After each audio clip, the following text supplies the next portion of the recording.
ายดีพี่น้องยินดีต้อนรับเข้าสู่2บ่าวนงชาแนลเส้นเก่าเส้นเคยพี่น้องมื้อนี้บ่าวนงสีมาตามล่าต่อหัวเสืออีกแล้วพี่น้องต่อ EP ที่3พี่น้องเอ้ยเอ็มมาตะทีมงานน้องๆเพิ่นเพราะว่าเพิ่นอยากเอาบทเรียนนำบ่าวนงพี่น้อง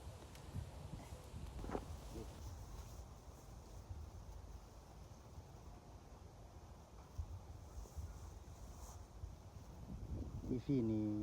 จะเอาเหงื่ออ้อยเอาพี่น้องใส่สำไรสำนึงฮะจะเห็นแมวนี่นั่นจะไม่ใช่หรอกโอ้หลายแมวนี่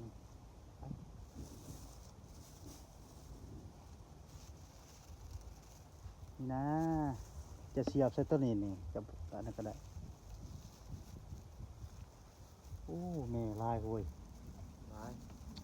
น่าจะแถวนี้แหละพี่น้องไปมา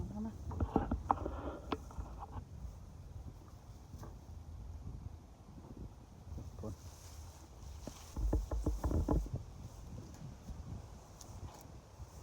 โอ้บ่ได้แลนเนาะ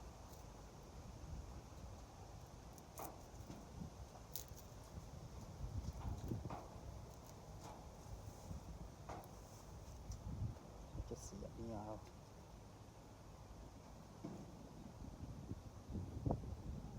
เสียบนี่ก็ได้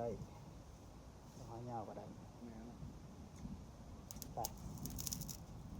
เมียไปใส่ละใส่เมียมันมานี่โอ้ตกแล้วมันบ่คือสินหมูเขาจะอ้อยง่าย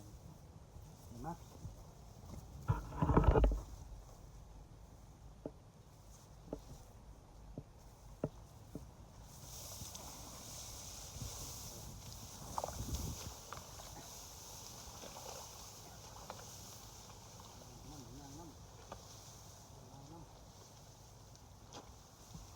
พุ่น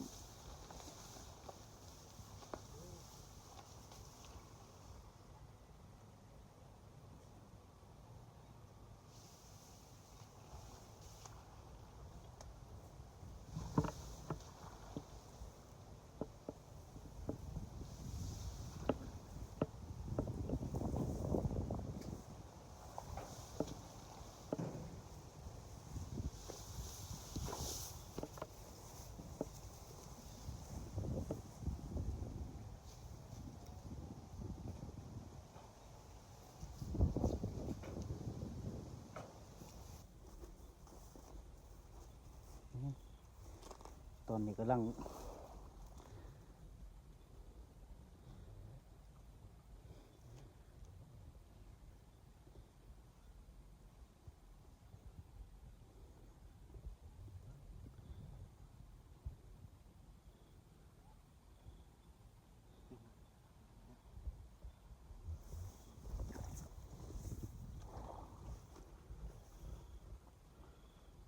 เบิ่งมันสิบิดไปทางใด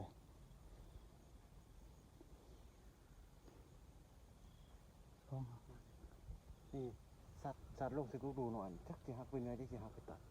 ลูกดูหน่อยตัวเดียวนี่ตัวหน่อยน่าไปหุ่นแหละ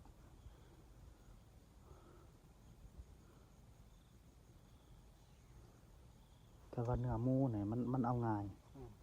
อันนี้มันหยาบข้าวมันสิกัดได้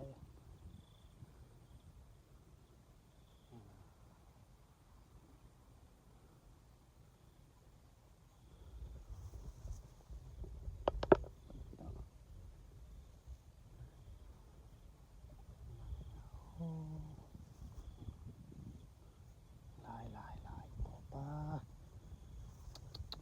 3 หังพี่น้องน่าจะ2-3 หังเด้อพี่น้องเด้อป้า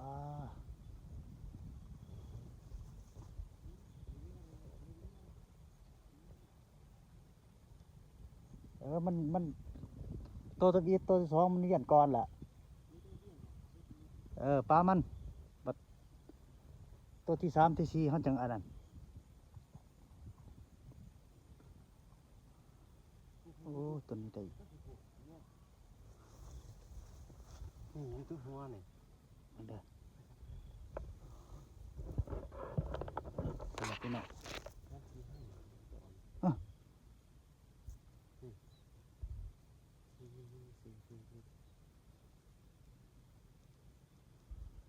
ไปนี่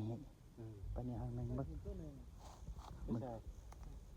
เบิ่งนี่ก่อน มันเข้านี่แล้วเข้านี่เข้านี่ นี่ห้างดิ เออ ไปบันเดียวนะ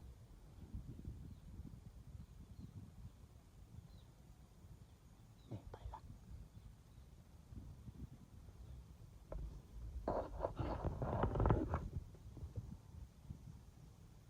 มันล่มเฮาแนมเนี่ย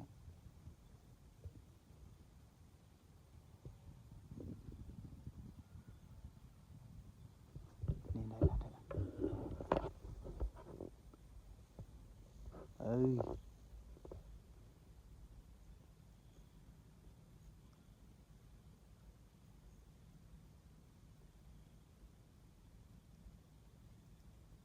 ปลา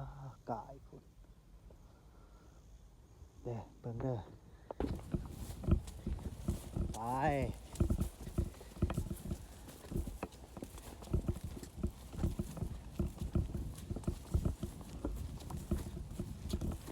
นั่นโอ้ลายเนาะแหม่มเนาะ ลายแมวมันลาย เพิ่นอยากได้บทเรียนพี่น้องเข้าเพิ่นนี่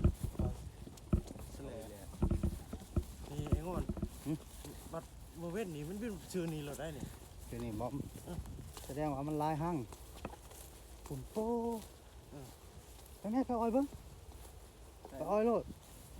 ไปใส่โลด ชื่อบางจากนี่ เจ้าอันนั้นโลดผู้หนึงหาบ่ประเทศสลัดหนามันปลามันอันต้อมก็จะลัดหนามันหลายอย่างมาเบิ่งบัดนี้ก่อนโอ้แม่ต่อลายอีหลีพี่น้องเอ้ยปุ๊บ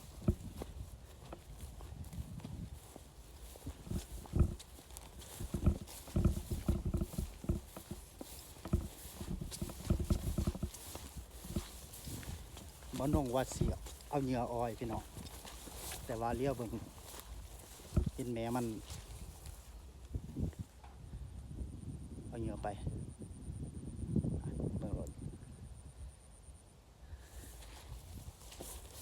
คือว่านี่แม่ลายพี่น้อง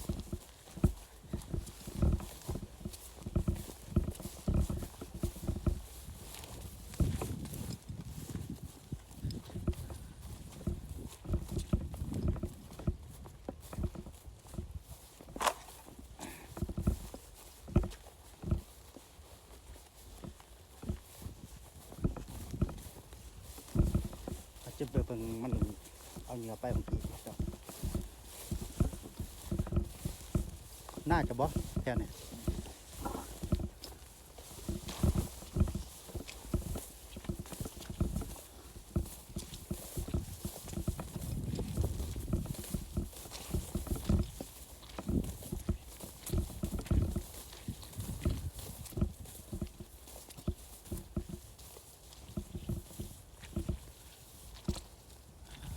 ต่อคุมจาก2 เมตรไปแล้ว เด็ดเนื้อน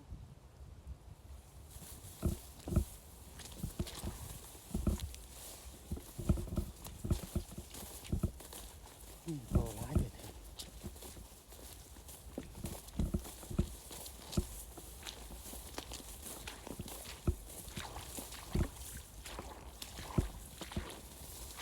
โอ้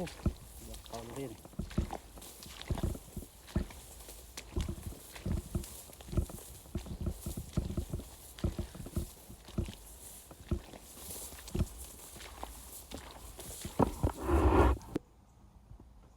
อ๋อเพิ่นออยอยู่พุ่นพี่น้องบ่าวนงก็มาสกัดดูดิเบิ่งว่ามันสิไปทิศทางนี่บ่รอเพิ่นสิให้สัญญาณบ่เนาะ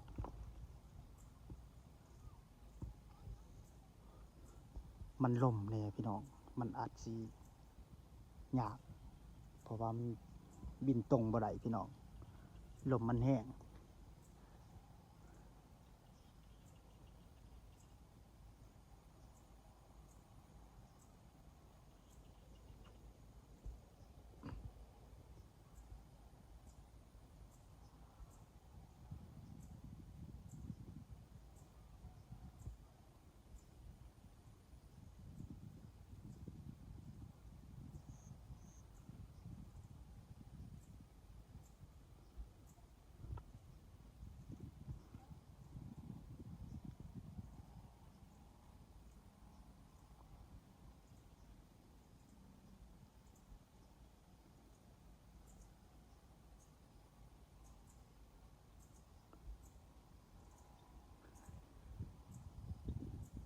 มันกำลังกัดเหงื่ออยู่พี่น้อง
ปีกายมันเห็ดอยู่หันแล้วพี่น้องมันจับอยู่ฮะอยู่กกเปื่อยพี่น้องปีกายนี่เบานุ่งเห็นแหละบ่ได้มาเอาพี่น้องตาว่าสิมาเอาก็เลยเขาเอาไปก่อนพี่น้อง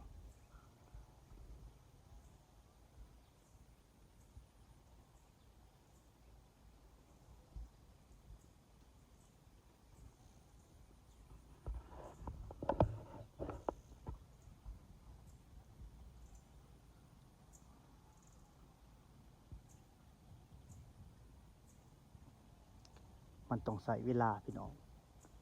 ข้าวมันสิห้าเหงื่อแล้วมันสิกัดเหงื่อพี่น้อง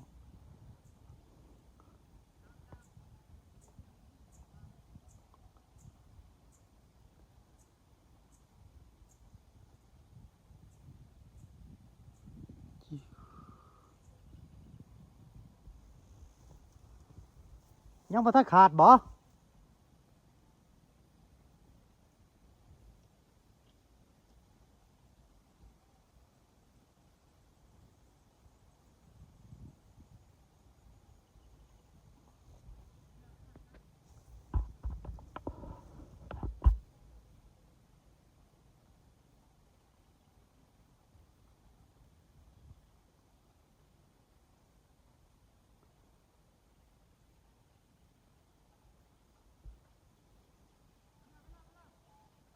มาแล้วบ่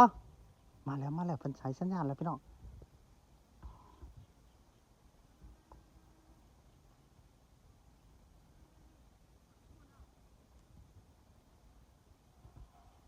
พอแล้วบ่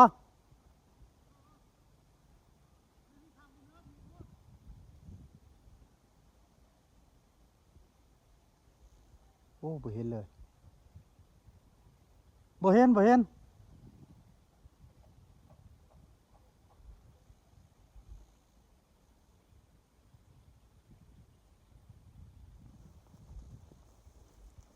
มันมาสั่งซื้อได้ว่างนี่บ่นี่บ่